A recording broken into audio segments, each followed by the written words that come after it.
right, welcome back, everyone. Today we're going to do a deep dive into something pretty fascinating and I think pretty timely as well. Oh, yeah. We're looking at proposed reforms for the Department of Justice. Okay. Specifically, we're going to be looking at Chapter 17 from the Mandate for Leadership document. It's a pretty hefty document. Right. But Chapter 17, written by Gene Hamilton, lays out a conservative perspective on how to make the DOJ more effective, more trustworthy. Right. And well, let me tell you, it doesn't pull any punches. It certainly does not. It's pretty hard-hitting. There's some really interesting stuff in here. Yeah, it gets right to the point. It does. It really does. It starts out by highlighting, I thought this was really interesting, a statistic. 46.6% of Americans distrust the DOJ. Yeah, they see it as too political and even corrupt. Yeah. It's like Not to be trusted. too political, corrupt, can't be trusted. Right. Almost half the country. That's wild. It is. So what's the big deal? I mean, why should people care? Well, think about it this way. Our whole justice system, like the foundation of it, rests on this idea that it's fair, it's impartial. Okay. Yeah. When people lose faith in that, the whole thing starts to crumble, right? Yeah. Yeah. It undermines the rule of law, erodes public confidence in the very institutions that are supposed to protect us. Yeah. It's like the foundation of our society is cracking. Exactly. And the document lays out some pretty specific examples to illustrate this problem. Right, right. Right. They bring up things like the FBI's role in the 2016 Russian collusion investigation, how information about Hunter Biden's laptop was handled. Oh, wow. They argue that these cases, and a few others, show how the DOJ has become too politicized, Okay. focused on targeting certain groups, giving others a pass. So they're basically saying the scales of justice are tipped, Yeah. and not in a good way. Not in a good way. So what's their solution? Major overhaul of the FBI. Whoa. Okay. Big changes. Big changes. They call for a top-to-bottom review of all active FBI investigations. That's massive. It would be huge, right? Just the amount of paperwork alone would be Oh, absolutely. crazy. And they also want some structural changes, too, like moving the FBI Okay. under the Criminal Division and then National Security Division Instead of reporting directly to the Deputy Attorney General. okay, so what would that actually look like in practice? That's a good question. Would it actually make the FBI more accountable, or is it just going to create more bureaucracy and confusion? Yeah, I mean, that's what they're saying. This would provide more oversight, Okay. more accountability. Okay. But, critics would say it could make things less efficient, Yeah. more prone to political interference. Yeah. It's a tough one. It's a complex issue, no easy answers. And then there's this idea of prohibiting the FBI from policing, misinformation and disinformation online. Oh, yeah, that's a hot button issue for sure. Huge these days. It's huge. It's a big one. Yeah. Yeah, I mean, their argument is it's not the government's job to be the truth police, right? Right. Deciding what's true, what's false. Okay. Yeah. And that, trying to police online speech is just a slippery slope Oh, yeah. to censorship, suppressing views they don't like. Yeah, it's tough because you want to protect free speech, Right. but then also you want to prevent the spread of harmful falsehoods. Exactly. Finding that balance. It's really hard. That's a tough one. But one thing they're very clear on is the focus on violent crime. Yes. They want to shift resources away from what they see as these politically motivated investigations Right. and towards targeting violent criminals, career criminals. Absolutely. They're saying DOJ should be laser focused on protecting communities from violent crime. Yeah. And that resources should be allocated accordingly. Okay. They even suggest more aggressive use of tools like the ICO Act. A HICCO. That's usually used for organized crime, right? Right. Typically used to go after organized crime. But they're saying, why not use it to target these violent criminal enterprises as well? Interesting. It's a powerful tool. It is, because you can go after an entire organization, Yeah, the whole network. not just individuals. Not just individuals, you get the whole thing. That's a big one. And then they also want to focus on jurisdictions with rule of law deficiencies. Yeah, what does that even mean? Though it's kind of a mouthful. It is. Basically, they're talking about cities or areas where they believe prosecutors aren't enforcing certain laws, Oh, okay. particularly those related to crime. And they're saying the federal government should step in Wow. when local authorities aren't upholding the law, ensuring public safety. So they're not afraid to step on some toes. No, they're not messing around. And they're not shying away from controversial measures either. Oh, Like potentially using the death penalty more often. wow. Yeah.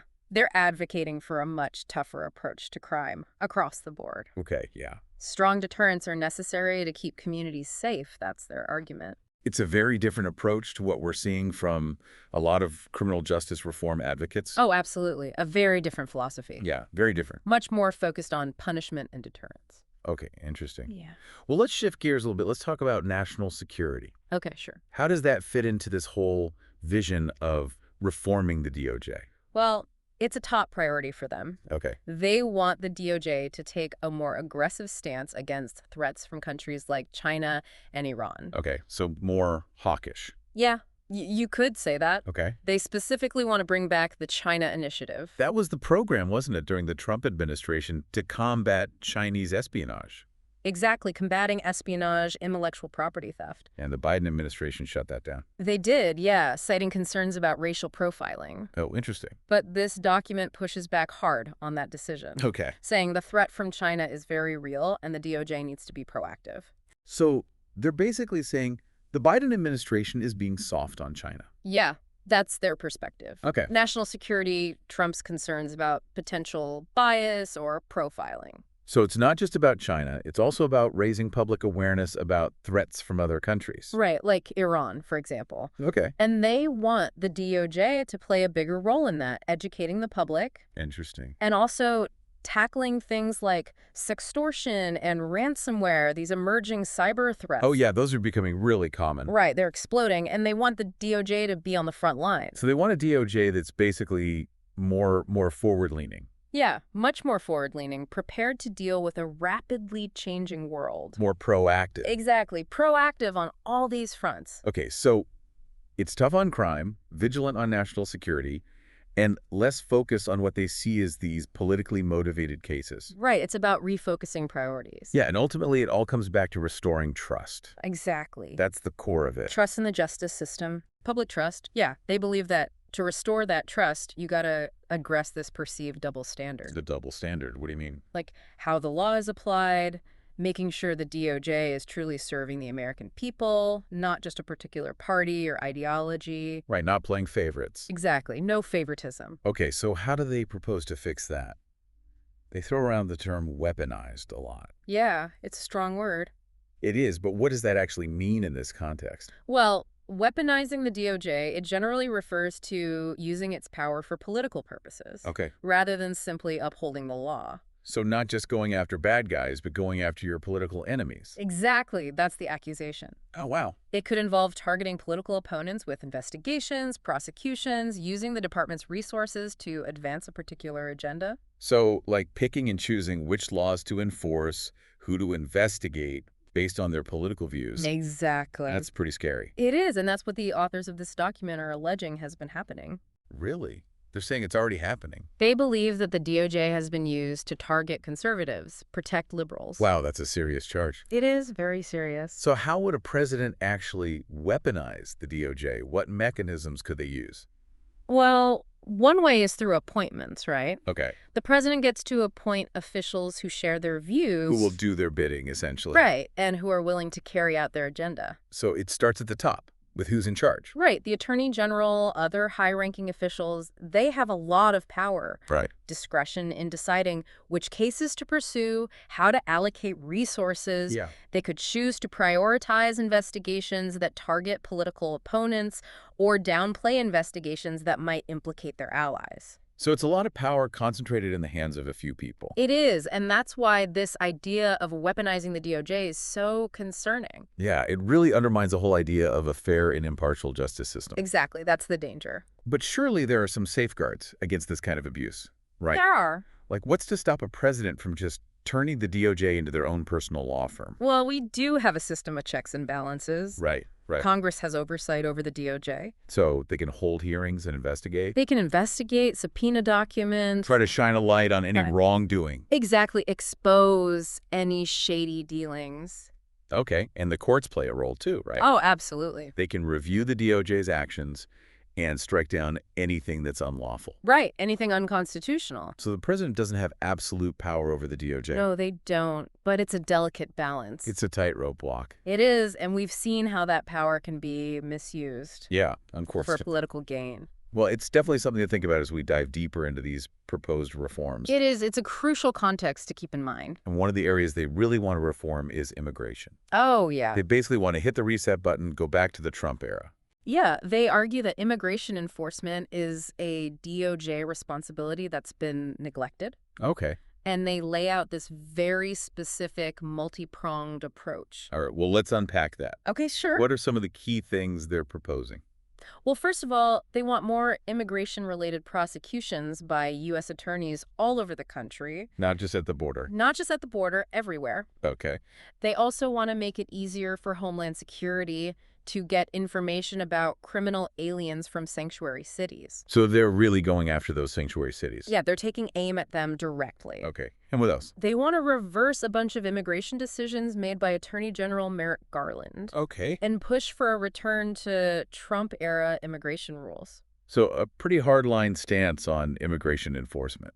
Very hard line. They want a complete overhaul of the current system. Wow. They're saying it's not working. We need to go back to what they see as a more effective and secure system. Interesting. And one thing I found really interesting is their focus on cracking down on fraud within the immigration courts. Oh, yeah. I didn't even know that was a thing. It's a huge problem. Lots of unscrupulous lawyers out there taking advantage of people. Wow. So it's like a whole other layer of corruption within a system that's already struggling. It is. And this document argues that the DOJ needs to get much tougher on this kind of fraud. Okay, and that ties into this broader point they make about needing more political appointees throughout the DOJ. Right. People who are loyal to the president. To push his agenda. Exactly, to make sure the policies are being carried out. So it's about control, making sure the DOJ is aligned with the president's vision. Yeah, that's a big part of their argument. Okay, so we've talked about reforming the FBI, Right. tackling violent crime, Yep.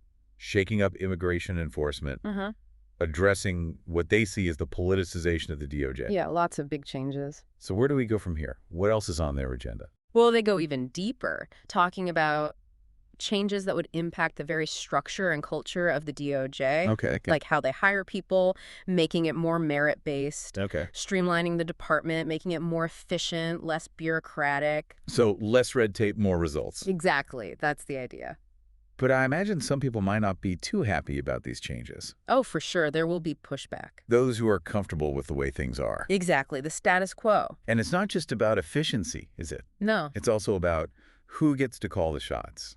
Who shapes the culture of the DOJ? Absolutely. It's a power struggle, really. This is where things get interesting. It does. Because these seemingly small internal reforms could have huge ripple effects. Oh, absolutely. Changing the whole dynamic. Throughout the entire department. They're trying to fundamentally change the DNA of the DOJ. Wow. Making it more aligned with their vision of justice. And that vision has some very specific implications for how the DOJ operates. Right. How it enforces the law. How it interacts with other branches of government. Yeah, it's a big shift. It's a big shift. We'll have to dive into those implications in more detail next time. But for now, I think we've given our listeners a lot to think about.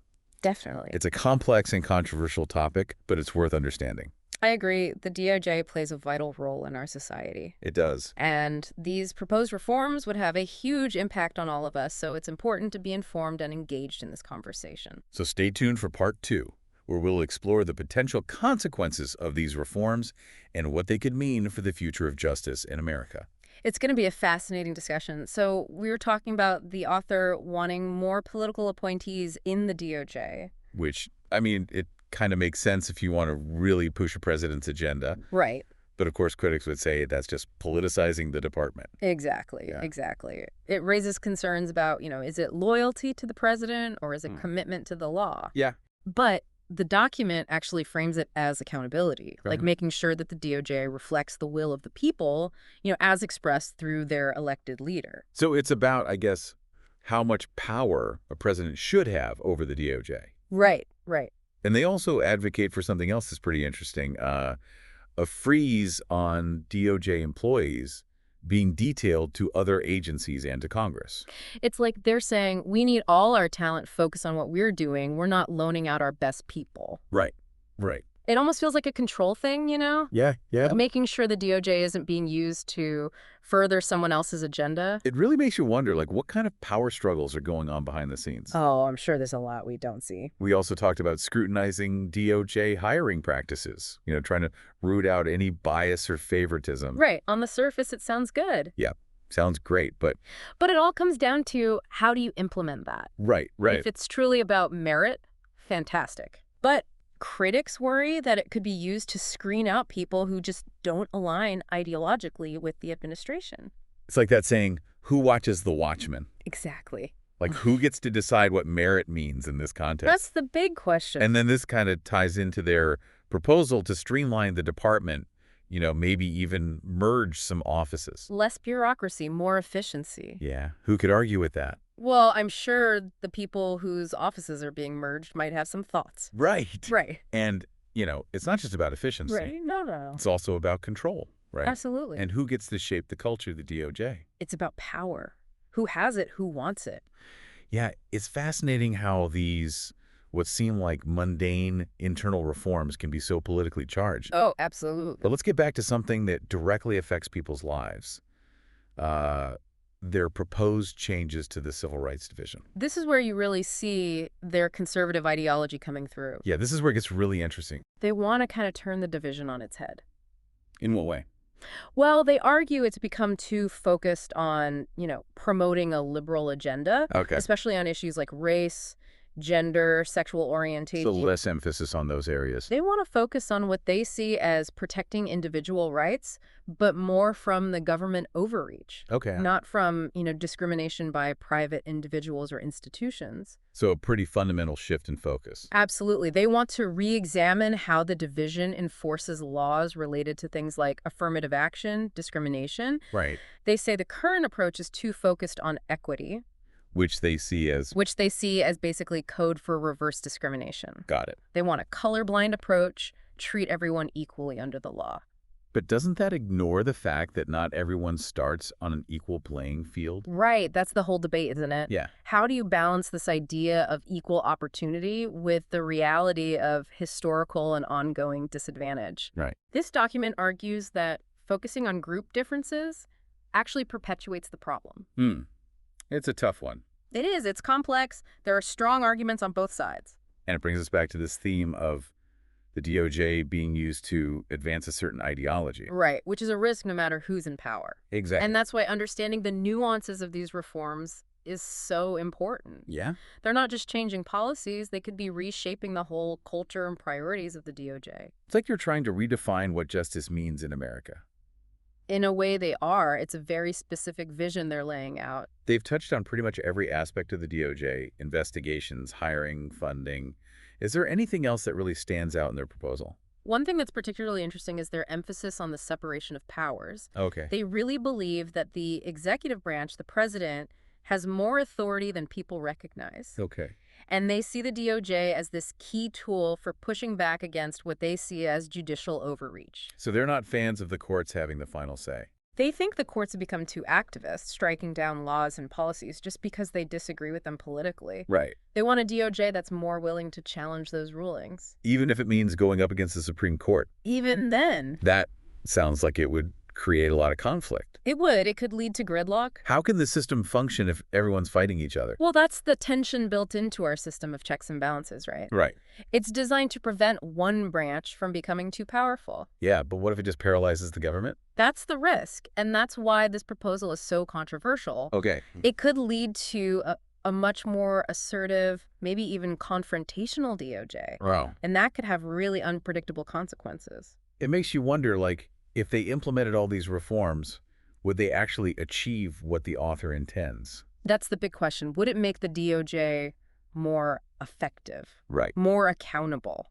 Or would it just make it more aligned with a particular ideology? And how would it impact people's everyday lives? Right. This isn't just some abstract legal debate. It has real consequences for people's freedoms, their rights, their safety. Yeah, it's a big deal. It is, and that's why it's so important to move beyond the rhetoric and look at the potential impact. Which is what we're trying to do here. Absolutely. We've covered a lot of ground. Oh, yeah. Is there anything else you think we should highlight before we wrap up? Well, they do talk about some more specific reforms, like streamlining the process for security clearances, improving training for DOJ lawyers, and how they gather and analyze intelligence. Right. They see all that as essential for making the DOJ more efficient and effective. Right. Oh, and they have a whole section on ethics, Of course. emphasizing integrity, professionalism, Yeah. upholding the rule of law. They want a DOJ that's respected by the public. That operates ethically. Exactly. So it's not just about changing laws, it's about changing the people who enforce those laws. It's about changing the whole culture. Right. They want to rebuild the DOJ from the ground up. It's a bold vision, that's for sure. It is. It raises a lot of questions. Yeah, like, would it work? Would it make the DOJ better, more accountable, more just? Or would it just shift the balance of power to benefit certain groups? Those are the questions we as a society need to grapple with. This document paints a very different picture of what the DOJ could be. It does, a vision that prioritizes law and order, a strong executive branch, and a more limited role for the federal government in social issues. It's definitely sparked a lot of debate. Oh yeah, some people see it as a much-needed correction. Right. Others worry that it's going to politicize the DOJ and undermine its independence. Well, it's clear these reforms would have a huge impact, but ultimately it's up to each of us to decide if we support this vision for the future of justice in America. I think that's a great point. This deep dive has given our listeners a lot to think about. It's important to really engage with these issues. Yeah, the real work starts now. It does. It's up to all of us to be informed, talk about these things, and hold our leaders accountable for creating a justice system that works for everyone. That's what makes this kind of deep dive so valuable. Absolutely. It's not just about understanding these specific proposals. It's about empowering ourselves to have a say in the future of justice in our country. Well said, and I think that's a great place to wrap up this part of our deep dive. Sounds good. Thanks for joining us. Always a pleasure. And we hope you'll come back for the final part where we'll delve even deeper into the potential consequences of these reforms and what they could mean for the DOJ and for the country as a whole. We've spent the last two parts really getting into this whole proposal to reform the DOJ. Yeah, lots to unpack. It's a big one, a lot of moving parts. Definitely. And it's clear the author has this vision for a total, top-to-bottom overhaul. Yeah, a complete transformation. But is it all just theoretical? Or are there, concrete examples of how these ideas would actually play out in the real world? Yeah, that's a great question. I'm having trouble picturing it. Well, the good news is the document actually provides some pretty specific examples. Okay, good. So we can kind of get a sense of what this would look like in practice. Perfect. Let's hear it. One that really jumps out is immigration enforcement. Right, we talked about them wanting to go back to those Trump-era policies. Right. But how would that work? What would that actually look like? Well, they talk about using the power of the purse. Money talks. Exactly, money talks. Yeah. They want to encourage states and localities to cooperate with federal immigration authorities. By, withholding funds if they don't. Exactly. Yeah. They propose tying federal funding for law enforcement Okay. to a state's willingness to share information about criminal aliens with ICE. So basically, if you want our money, you got to play by our rules. That's the message. It's a pretty hardball tactic. It is, and it definitely raises some questions about, federalism and the balance of power between the feds and the states. Yeah, for sure. But it also shows how they're thinking about using the DOJ's leverage. Right, to get what they want. To get what they want. And they're not just focused on enforcement outside the DOJ, right? Right. They also talk about reforming the immigration courts themselves. Oh, yeah. Big time. What's their thinking there? They basically argued that the current system is too lenient. Okay. Too many people are able to stay in the country illegally, they say. Okay, and their solution? Well, a few things. They want to streamline the deportation process, especially for people who've committed crimes. Okay. And they want to make it harder to claim asylum. Higher bar for asylum seekers. Exactly. So a faster track to deportation for some and a tougher road to asylum for others. It's a pretty big shift in approach. It is. It would have a huge impact on a lot of people's lives. Yeah, for sure. It's a reminder that these reforms, they're not just abstract ideas, they have real consequences. Real people's lives are affected. Yeah. And it's not just immigration. They also propose some changes to how the DOJ deals with violent crime, right? Absolutely. That's a top priority for them. Okay, remind me what they want to do. Well, they argue that the DOJ should really prioritize prosecuting violent offenders, Okay. especially people who are repeat offenders or involved in organized crime. Okay. They want to use things like the RICO Act a lot more aggressively. To target those kingpins? Exactly. Dismantle those criminal enterprises. So less focus on those smaller offenses and more focus on those bigger fish. That's the idea. They believe that targeting those most dangerous criminals is going to have the biggest impact on public safety. Makes sense. And they also talk about giving prosecutors more leeway to seek tougher sentences. Even for nonviolent crimes. Even for nonviolent crimes, they want to give prosecutors more discretion to really tailor the sentence to the specific circumstances. Interesting. So they're kind of advocating for both a tougher approach and a more, I guess, nuanced approach. Yeah, they want to be tough on crime, but they also want to make sure that the punishment actually fits the crime. Right. That's fair. Exactly. Fair and equitable. And it's not just about policies either, right? No, definitely not. They also talk about changing the whole culture of the DOJ. Yeah, they're big on integrity, professionalism, commitment to the rule of law. They want a DOJ that people respect. Exactly, a DOJ that operates ethically.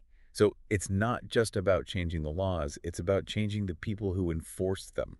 It's a much deeper change. It's about reforming the whole institution. It really is. It's a whole different vision for what the DOJ could be. It is very different. It prioritizes law and order, Right. a strong executive branch, Uh-huh. and a more limited role for the federal government, especially when it comes to social issues. It's definitely sparked a lot of debate. Oh, I bet. Some people think it's a necessary correction to what they see as a liberal bias. Right. Others are really worried it's going to make the DOJ too political. Undermine its independence. Exactly. It's a big deal. It is a big deal. And it's clear that these reforms would have a huge impact on the country, both legally and politically. Absolutely. But at the end of the day, it's up to each of us to decide, do we support this vision?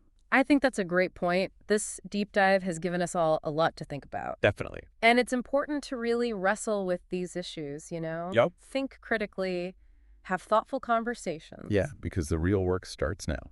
It does. It's up to all of us to stay informed, to talk about these things, and to hold our leaders accountable for creating a justice system that truly serves everyone. And that's why this kind of deep dive is so important. It's not just about understanding these specific proposals. Right. It's about empowering ourselves to participate in shaping the future of justice in our country. Well said. Well said. And on that note, I think it's time to wrap up this episode. Sounds good. Thanks for joining us on this deep dive into DOJ reform. We hope you found it informative, thought-provoking. Yeah, we encourage you to keep exploring these issues. Keep the conversation going. Absolutely. And think about what kind of justice system we want for ourselves and for future generations. That's the big question. That's the big one. Thanks again for listening. We'll see you next time.